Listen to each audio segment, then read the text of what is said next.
Halo koncoku YouTuber kabeh, piye kabare? Saikimu aku nggawe cake saka pisang meneh. Aku kepengin gawe cake almond pisang tanpa mentega, tanpa gula. Ternyata hasilnya halus, enak. Manisnya saka pisang, buah cranberry, buah anggur. Dan sopo sing alergi gluten, iki cocok dienggo sampean. Dadine sampean kudu nyimak resep iki. Yuk didelok bahan-bahane.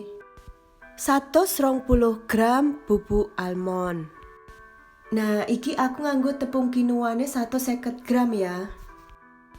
Aku nganggo gedange loro wae. Aku nganggo siji jeruk orange ngene iki ukurane 10 cl. Aku nganggo sithik wae gareme. Aku nganggo baking powder 10 gram 1 saset ngene iki karo gula vanila. Aku nganggo ndoke telu. Aku nganggo susu almone 150 cl.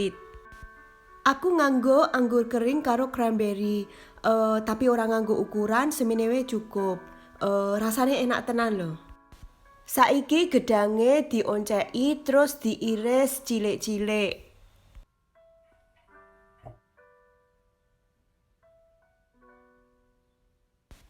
Lebokno anggur keringe karo cranberryne dicampur karo gedange.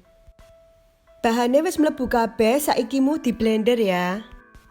Nah, iki hasilnya blenderane, saiki mu dilebokke nggon wadahe ya.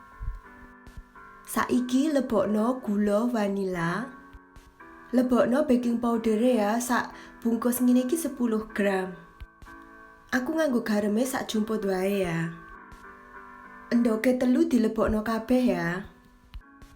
Bahane kabeh wis mlebu ning wadah, saiki mu diublek-ublek nganggo sendok apa nganggo mixer. Saiki lebokno tepung kinuane ya yang adonane. Nah, saiki mu tepung kinuane wis mlebu diublek-ublek alon wae ya, kok ndak muncrat yang ngendi-ngendi. Nah, iki ojo lali bubuk almone dilebokno yang wadahe ya. Ojo lali diublek-ublek meneh, dadine gen rata. Perasan jeruk oranye dilebokno ya. Saiki mu diublek-ublek meneh, kuwi engko gen jeruk apa jenenge oranye gen iso krasane kuwi engko mantep ngono lho. Nah, iki sing terakhir susu almone ojo lali dilebokno. Nah, iki diublek-ublek meneh, diublek sing rata. Kuwi engko iso alus tenan rasane. Aku wis nyoba tenan iki. Ora ngapusi lho. Bahane kabeh wis nyampur kabeh dan hasilnya wis alus. Saiki mu lebokno nyeng loyange.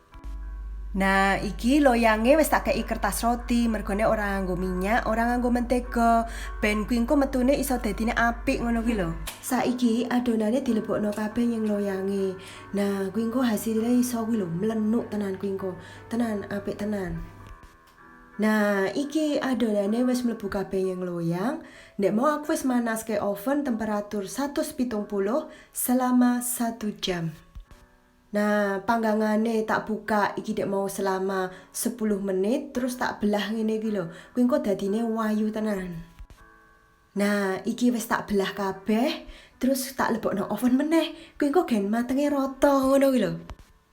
Nah, iki kue bebas glutene wis mateng. Saiki mu dicoba ditusuk sik. Nah, iki kan wis mateng. Yuk saiki mu diiris yuk.